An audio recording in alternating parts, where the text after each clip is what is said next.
মানসম্মত প্রাথমিক শিক্ষা ও শিক্ষকদের পেশাগত মান উন্নয়নে সরকারি প্রাথমিক শিক্ষকদের ভূমিকা শীর্ষক আলোচনা সভা অনুষ্ঠিত হয়েছে। আজ জাতীয় প্রেস ক্লাবে আব্দুস সালাম হলে অনুষ্ঠিত সভায় প্রধান অতিথি হিসেবে উপস্থিত ছিলেন বিএনপির প্রান্তিক জনশক্তি বিষয়ক সহ সম্পাদক অ্যাডভোকেট অর্পণা রায় দাস। বিশেষ অতিথি হিসেবে ছিলেন জাতীয় বিশ্ববিদ্যালয়ের প্রক্টর ডক্টর ফারুক আহমেদ এবং দেশ টিভির ভাইস চেয়ারম্যান মইনুল হাসান। এ সময় বক্তারা সরকারি প্রাথমিক বিদ্যালয়ে মানসম্মত শিক্ষা নিয়ে আলোচনা করেন।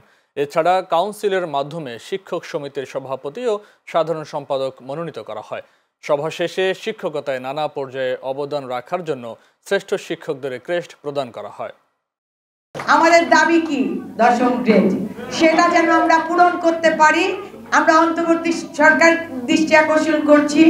ডক্টর ইউনূস স্যার, আপনি অনেক দিয়েছেন, আরেকটু যাওয়ার আগে শিক্ষকদের কিছু দিয়ে যান।